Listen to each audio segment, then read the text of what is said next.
Hello everybody, this is Uncle Jack with another eFootball 2025 video, and today we're going to talk about a little thing, it's going to be a little bit of a longer video again, but we're going to talk about the detail. I think it has to be explained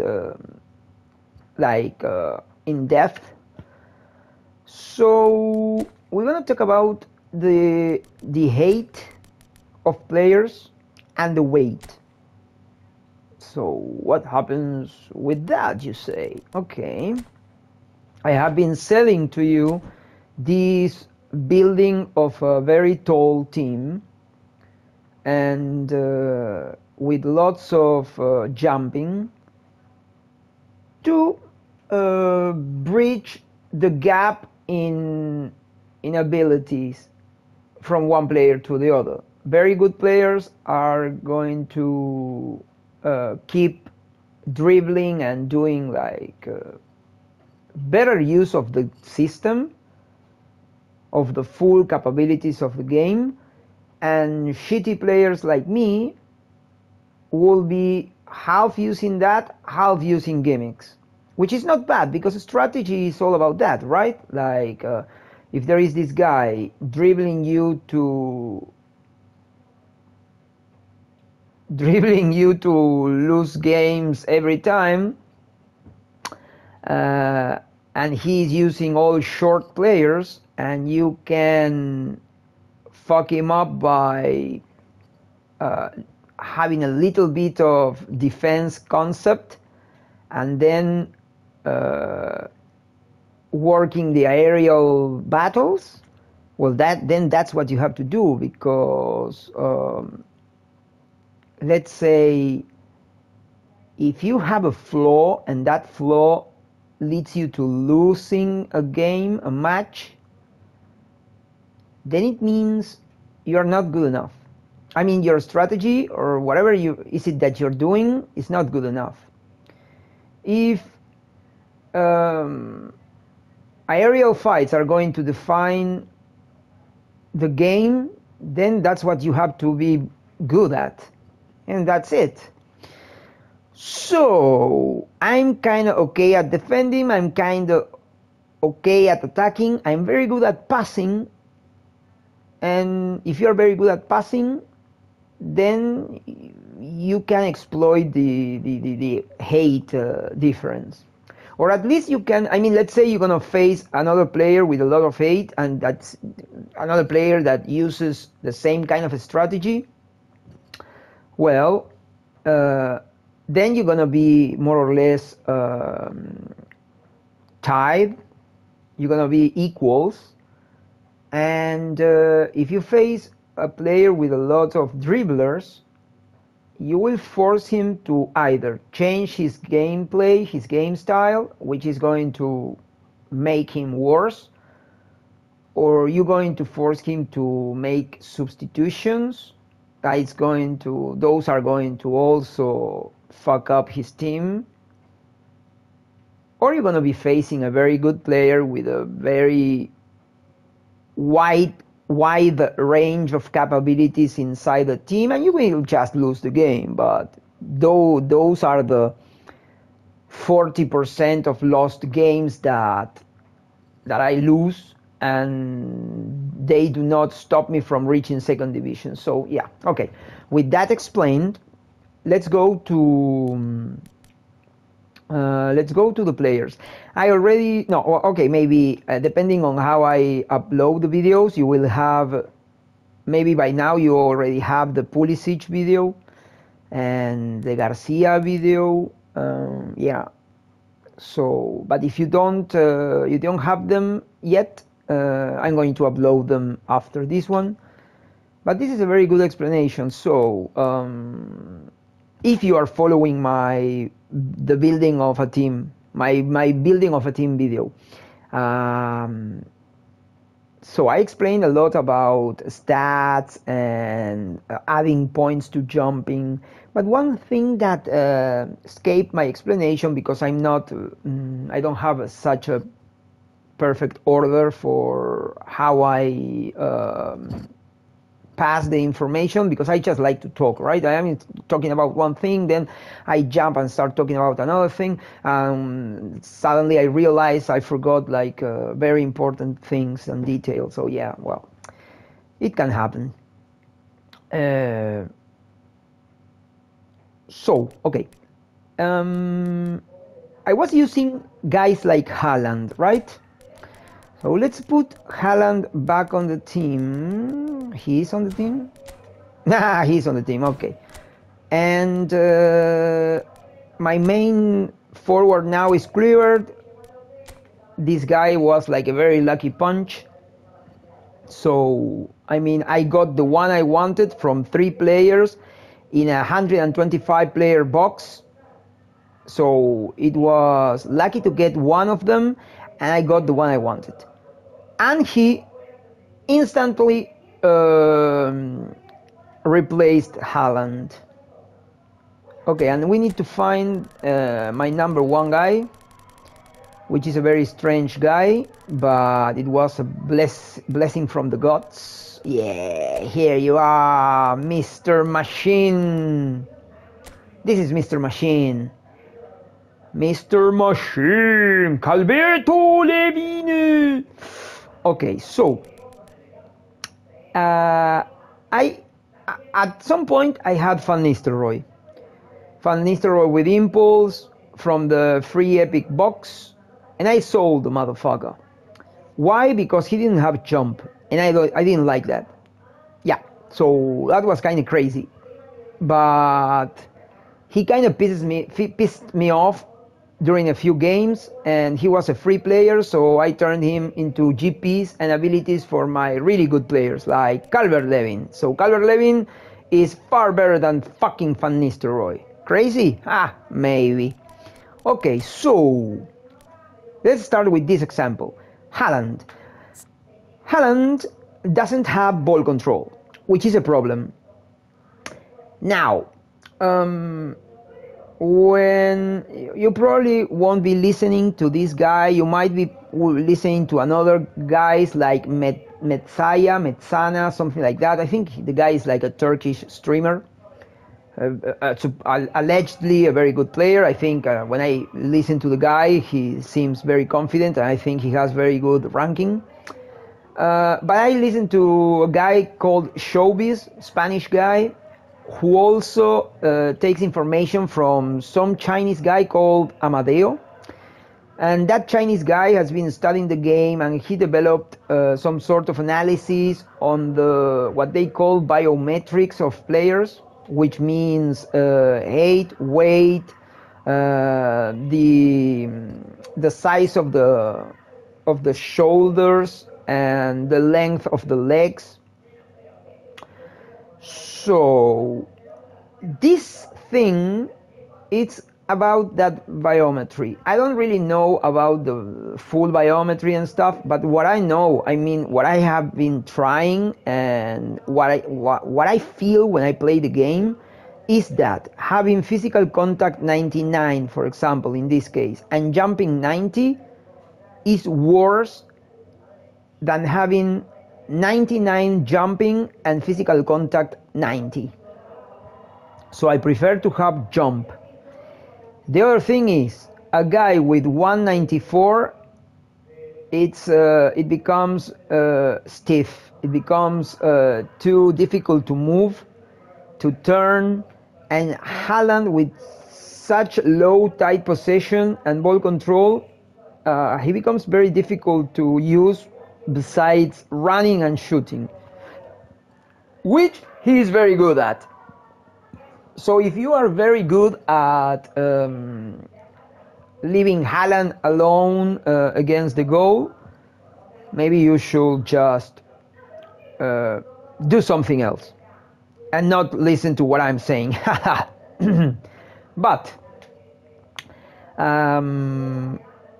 when it comes to the thing I care the most right now, Haaland is not delivering. He has great finishing, he has great kicking power, he has very good speed, but when I try to win aerial balls, he is outperformed by by Calvert-Lewin, sometimes by York. He's outperformed by Fernando Torres and definitely by Patrick Kluivert. So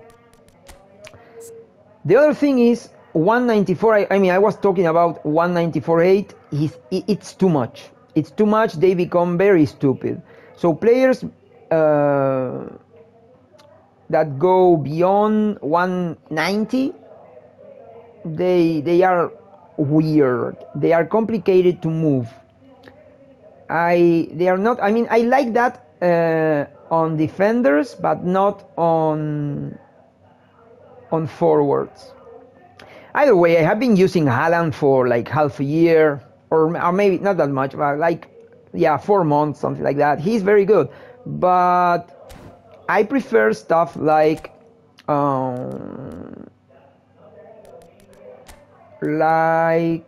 where is the Fernando Torres? Where are you, dude? Where are you? Okay, here, like this. You see, he's 186, 78 kilograms. He has like almost 10 kilos less than Haaland. I'm checking in a jiffy. And he has 80 ball control inside the team, maybe more. I mean, okay, let's just put him inside the team and that's it. I'm gonna check this later. Okay, he has 80 ball control, 88 finishing is okay. He has 90 jumping. Fernando Torres, the problem is that he has not that much jumping, but he's very good. He wins. He gets a lot of balls, and he's 186, which is a great height for a forward, and weight 78. Yeah. So this is very fine, right? This is very good. I prefer Torres to Haaland. So what I feel is that heavy players take longer to reach the maximum point of elevation, and they reach the ball later than lighter players. It becomes worse when jumping is low. So you can have a guy with 190, too heavy, with not so much strength when it comes to jumping, and he will be outperformed by a guy like Davids. I have a Davids who jumps 93 inside the team with 96 physical contact, but he's just 168. But he's just 69 kilos.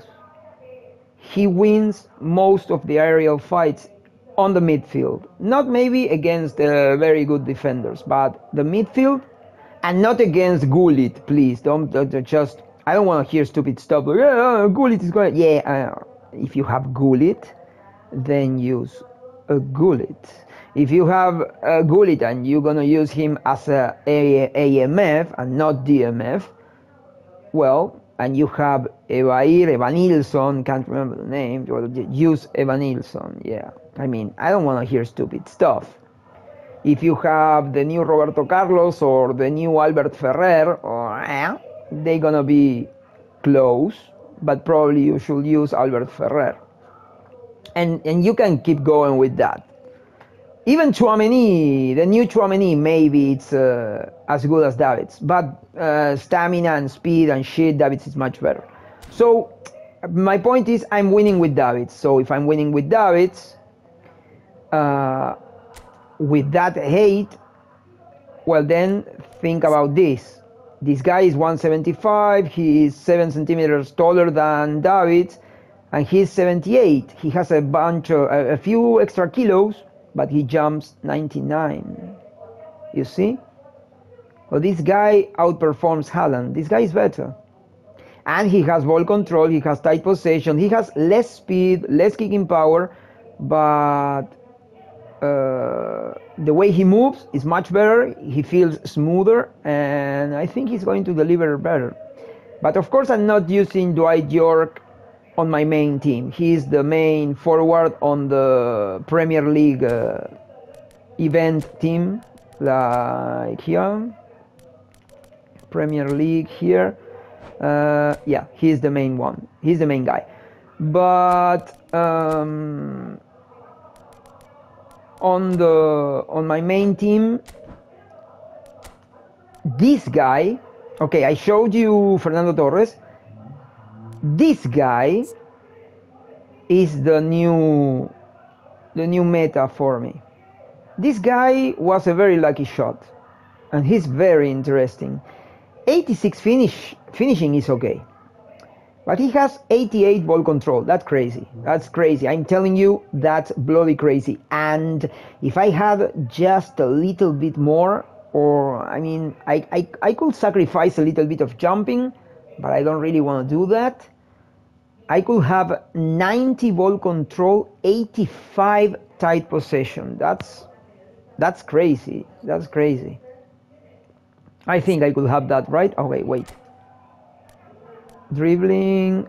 Oh, dribbling, I will need only 1 point. Dribbling. And then I will be tight possession 80, 84.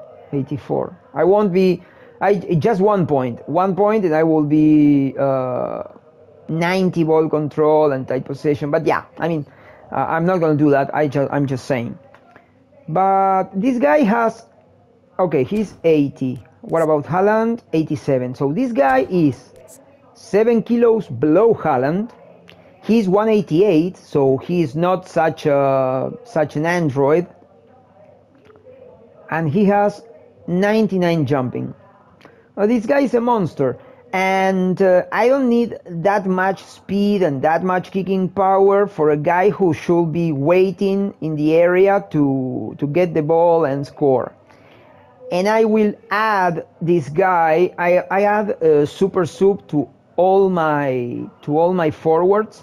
So if he's not with the arrow up, the blue arrow when it's time to play the match, then he probably will be a sub.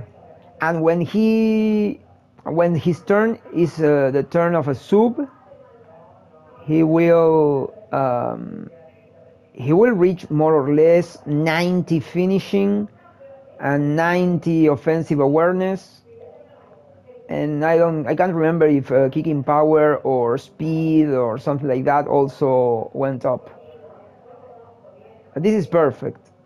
His numbers are very, very good.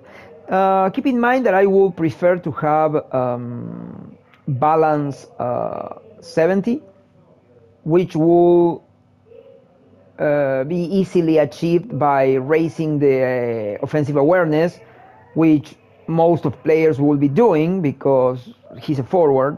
So 84 is not good enough for meta players, but he wasn't jumping properly. He wasn't winning enough balls in the air. In the air, yeah. So I checked Haaland and he was 60 balance. So this guy was good enough with 60, then this guy with 65 is perfect. I checked Torres. Well, Torres has a lot. So yeah, Torres is awesome. But check out York. He is 175 and he is balance 63 with offensive awareness 90. If I go, I have to add like 7 points. And he will be offensive awareness 97, 98, something like that. Maybe 97, because if he's 85... Yeah, it will be 97. 97 and acceleration 92. I will be losing a lot of important points just to give him the balance, so it won't be okay. Yeah, I will be losing jump, of course. You can basically do that, right? You get the balance in exchange of the jumping, and if I lose the jumping with 91 heading, the character becomes useless for what I want him. So in this strategy, this guy needs to stay with balance 63. Too low. But that's why he's not a main player on my main team. Now, this guy is 65. Let's check out my number one player. And this is what I call perfection for what I'm trying to do. Check this out. This guy, nobody knows this guy. But he has lower ball control, but he still has a very good response. For a forward, right? He has to get the ball, turn a little bit, and shoot. He's 187, so much better than Haaland. But check the weight. He's 71. He is 187 with 71 weight, 90 physical contact, and 99 jumping. What the fuck? That's what I thought the first time I saw this guy. Like, hey, is this possible? Like, this guy will end up with these numbers? And I said, I'm gonna try this motherfucker.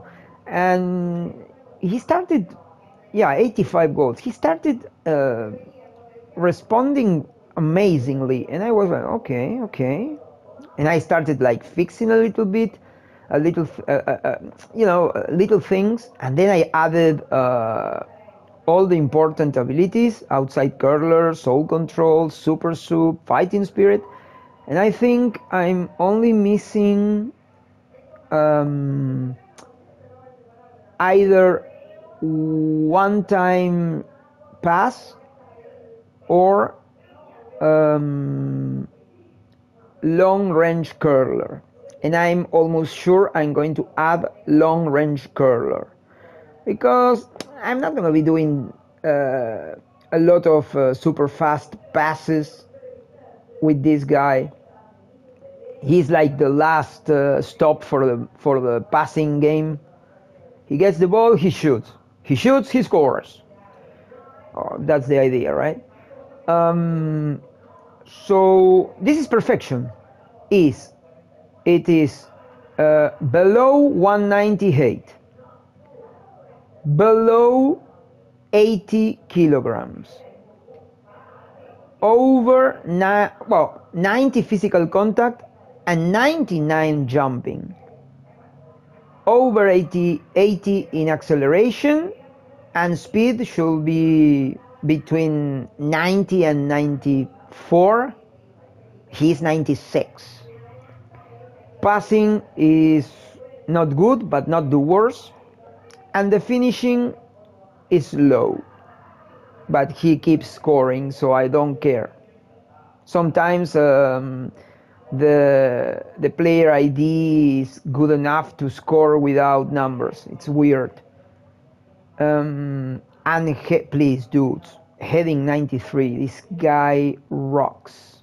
And curl is 70, huh? It's a 70 curler. That's also quite okay.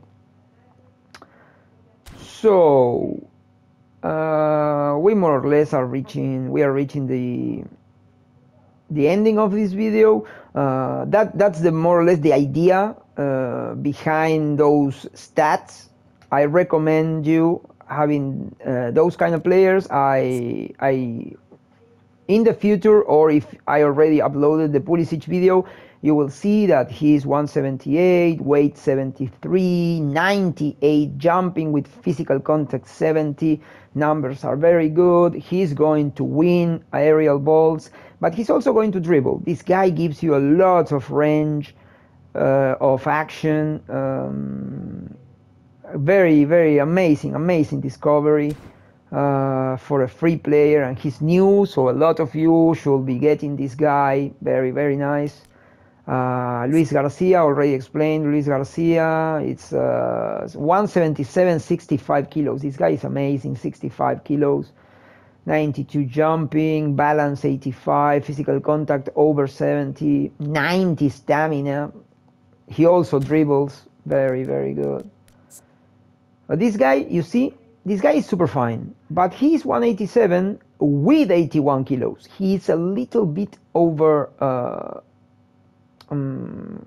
the weight, but he has 95 physical contact, jumping 92. He's super fine. This guy is top, but just keep it in mind. that relation between height, weight, and jumping ability, physical contact, and stamina, it's really important. Let's see this guy. This guy jumps a lot. You see, 178.75. Those are great numbers. Those are great numbers. I prefer, for sure, to have 182, 185 centimeters with 75 to 80 kilograms. Those are the perfect numbers. And of course, jumping over 90. We have this, you see this guy, he's, again, he's doing a great job, but he's 86 kilos. He's way too heavy. This guy is way too heavy. He is winning the aerial battles because he has physical contact 99, speed 99, and acceleration 96. He jumps fast. And the balance, his balance is 86, so he is very good, but his jumping is a little bit below the desired number, and he's also winning because he has aerial superiority, but he's a little bit too heavy and his jumping is a little bit under the desired values. I'm gonna just check one thing. Let's see, it's 12 points here. 12, that's a lot. And 6 here. Oh yeah, but I think I already tried this thing. If I remove this, I get 6 points. I can get 3 points. Okay, so it was like this, and I can 1, 2, no, just 2, and I end up on the same place with less physical contact, and I lose the 99 physical contact, which is not going to happen. Okay, no. This has been properly thought the day I was training the guy. So yeah, fuck it. I won't be getting anything better out of this guy. Okay. All right. So that's basically the dynamic I wanted to explain. Keep those things in mind when you think about playing the aerial game, because if you come with guys like Van Nistelrooy, he's like 188 or something height, but he weighs too much and his jumping is like, I don't know, as a general rule, people will build Van Nistelrooy with less than 80 jumping, and you will lose. You will lose against Christian Pulisic, and you will feel ashamed of losing with Van Nistelrooy level 102, 103 against Pulisic level 82. So think about the relation between height, weight, and jumping. Well, that's it, dudes. I'm gonna put this thing back to my main team, and I'm gonna stop making videos for now because I'm super tired. I made like 3 or 4 videos, and I keep talking and keep getting more tired and more tired every time. Well, maybe I need to do another. Fuck it. I hope you enjoy this thing. If you have questions or suggestions or whatever, ideas, send them to the message section. And yeah, I see you next time.